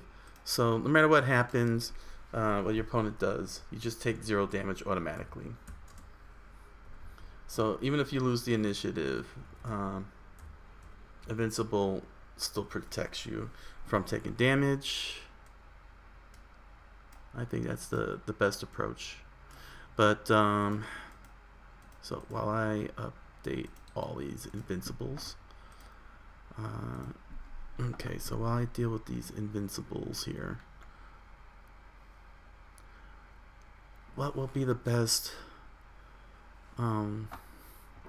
zone? Like, how do I want the zone to work?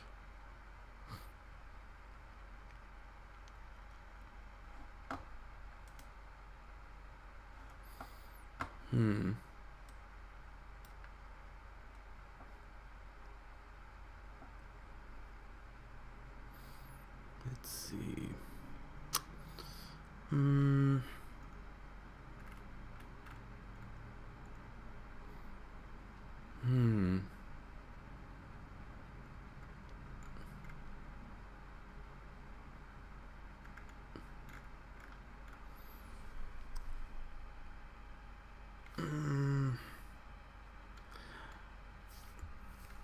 It's gotta be annoying enough.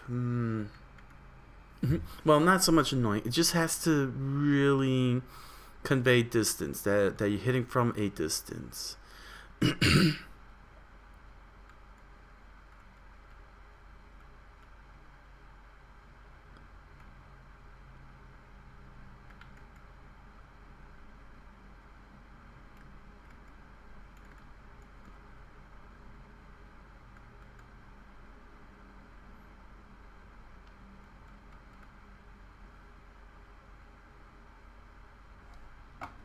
Alright,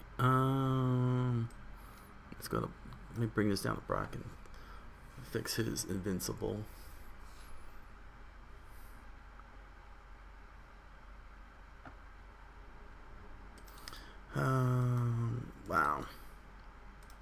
Wow, this is very tough now. How to convey distance.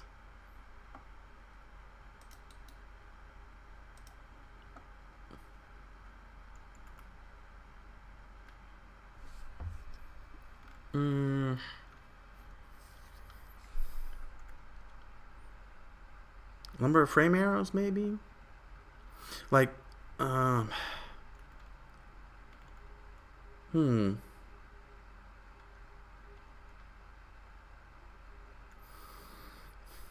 Gain initiative if your frame arrows automatically gain initiative. Let's see, during the startup set, gain initiative if your frame arrows are greater.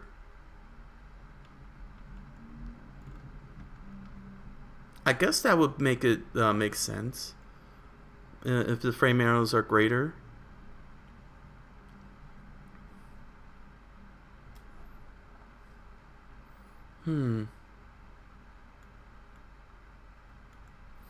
If you're during the startup set, if your frame arrows are greater than your opponent's, that would be a great incentive to play the large frame arrows,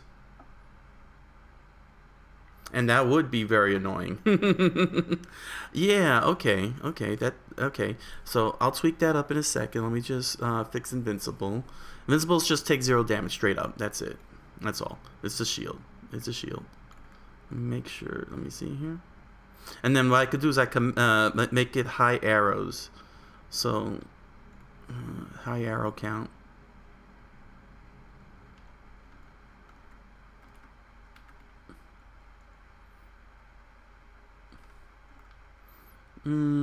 Should it be gain initiative? Yeah, it should be gain initiative.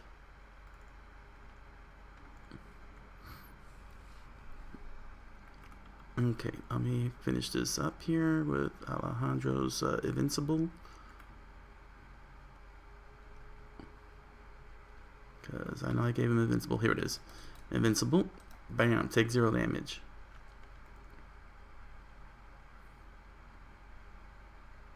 And now zone.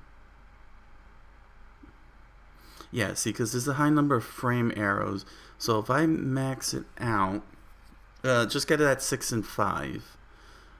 That's all I need to do. Alright, so let me first do this. Outline. Okay. Here's this. During the startup set. Okay. During startup step. During the, so the minute you flip you flip your cards, this will activate, and if your frame arrows are greater than your opponent's frame arrows, you get the hit. During the startup set, if your frame arrows, there you go. If your frame arrows are greater than your opponent's frame arrows, you gain initiative. Frame arrows, gain initiative. You gain initiative. Initiative. I hope I spelled that right. You didn't spell it right. There we go. Perfect. So during the startup step, if your frame arrows are greater than your opponent's frame arrows, you gain initiative. So that'll also help incentivize. By doing this, it'll also help incentivize players to play high arrows, to play those high arrows. Take a chance at playing high arrows, high numbered arrows, and not feel restraint. So for those specific characters, that's is really cool. This is actually pretty cool. You know what? Let me do this here. There we go.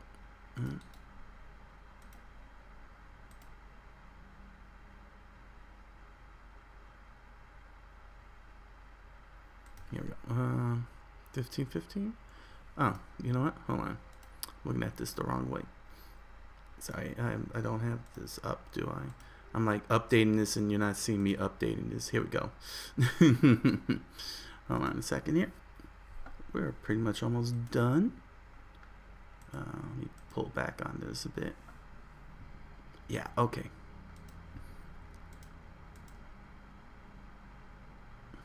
Oh, really? Oh, interesting.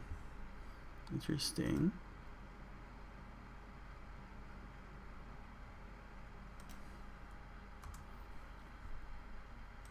During startup step. No, it's not going to work that way. Okay. If your frame arrows are greater than your opponent's frame arrows, you gain initiative. Alright, you know what? I don't need the icons to it. I don't have to put the icons up. Okay. 10? No, 9.5. 9.5. All right, I'm just dealing with the font size here. I was gonna put the icons on there, but I think that's pretty clear. So, all right, just so as a marker of what it is. But no, this is fine. This is fine. This is fine. So during the startup step, if your frame arrows are greater than your opponent's frame arrows, you gain initiative. So this is incentivizing playing high arrows. I'm going to actually I'll leave it this way. I mean, I know I have it at 4, but you know what? I'll put it at 5. But it's 5 damage, so that's not too bad. But I am going to set up the projectiles at 6 frame arrows, and it'll be reduced to 4 frame arrows.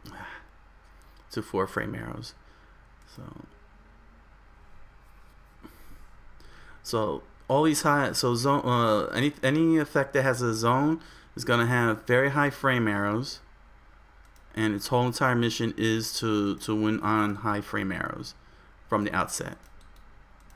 Here we go.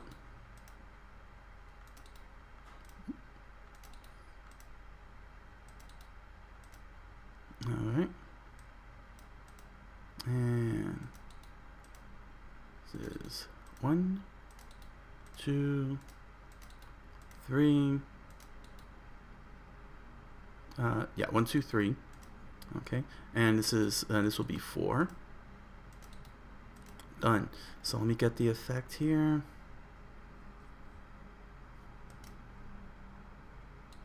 So there we go. Long distance.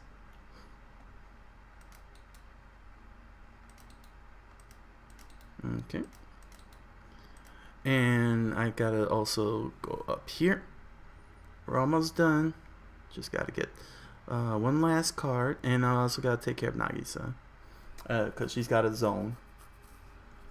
Her projectile zonage, major zonage. Yeah, man.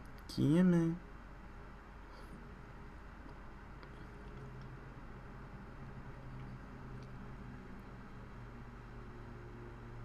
There we go.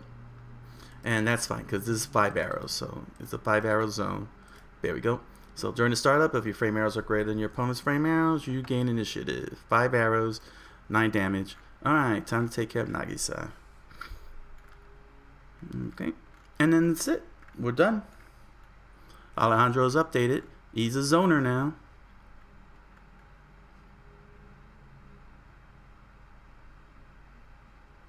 Hopefully it will work out. Zone. But what's great is that because the startup step is not the active step, it does do the it's kind of its own check. Zoning is its own check, which is during the startup step before you go into the actual checks, which is the active step. So you do get a chance to really push on your opponent. All right. Come on. There's her Dragon Ray. One more. Here we are. Dragon Ray.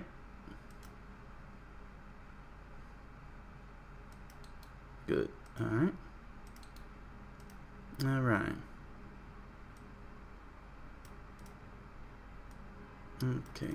And I'll be bidding to do in a few seconds here. Just need to get these arrows in place.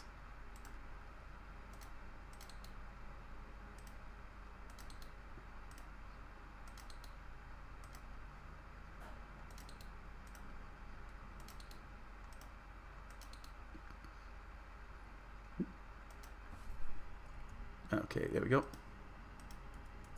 There we go. Okay. Can I? No. No. Ah, crap. Undo that. Undo that. Undo. There we are. Alright. Copy. 1, 2, 3, 4. So that's going to be a little tricky for Fury. You might not be able to get the zone off, but so you'll have to hope that you'll win on the active. And that's it. There we go. So there we are. We have zone. So during the startup step, if your frame arrows are greater than your opponent's frame arrows, you gain the initiative. That would be very annoying. That would be annoying that you don't get to go into the active check. You gotta do a pre-active active step check. You have to do a pre-check. And yeah, invincible is just straight up.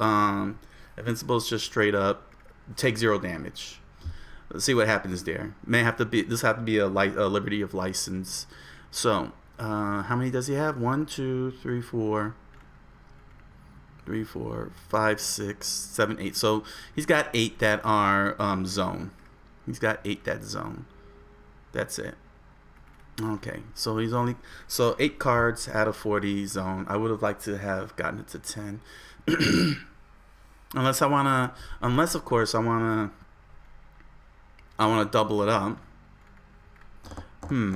Do I want to do that? Do I want to double it up? I still got time. With million kick? I mean, it's at 5. Just make it a multi-hit zone. What do you think? Like, really take it to the next level? Yeah. You know what? That's what I'm going to do. I'm going to zone it.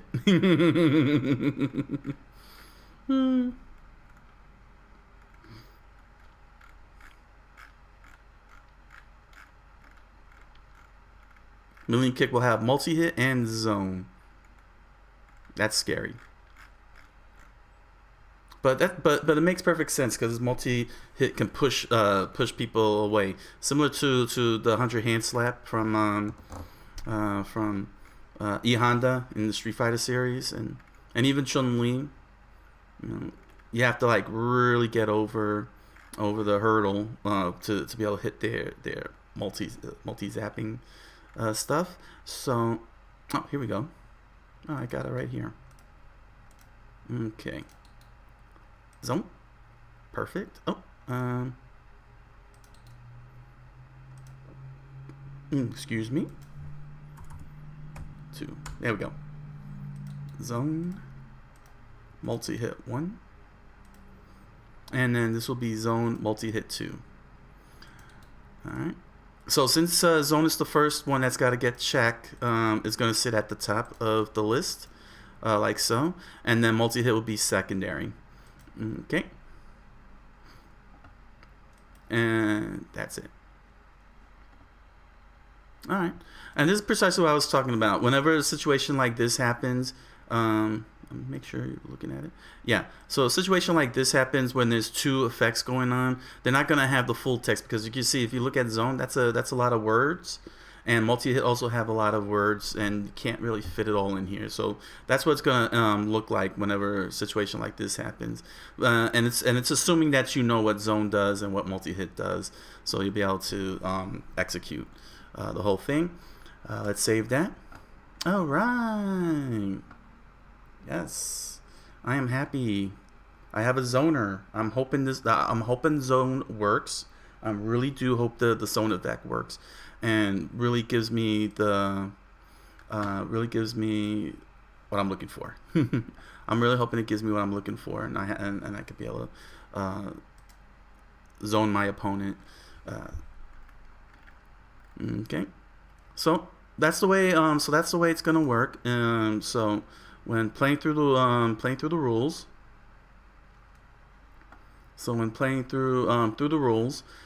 zone works during the startup step. So before you go into the active step, where you get to determine rock paper scissors, the rock paper scissors mechanism, you're going to check to see zone will create an additional first check, a pre-check check, sort of like a pre-active step check.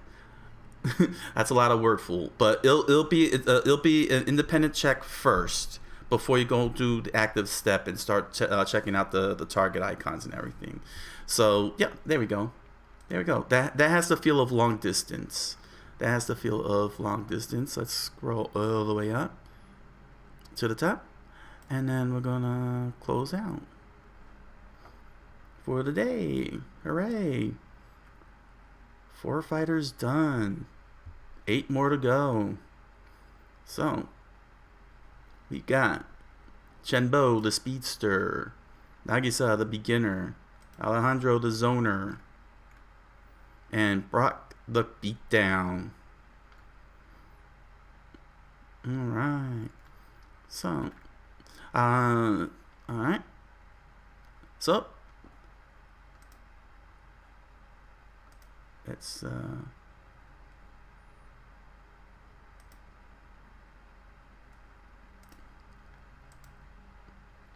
so, it's time to bid adieu. Thank you all for joining me. See y'all on Monday for the next update, for the next fighter to be updated. Who shall I pick? I don't know. I'll probably have it set up on Monday when I figure it out, make the decision then. So, yeah. Thank you all for joining me. Once again, I hope this helped you all out for those of you who are aspiring game designers. Once again, and I hope all of you are excited and got your fingers crossed that zoning will work in Savage Strikers in a similar manner to zoning in fighting games in the video games. So with all that said, I wish you all a good night. Just to make sure, just to double check, thank you all for watching. Thank you all for watching. So with that said, I wish you all a good night, a buenas noches, and oyasumi nasai.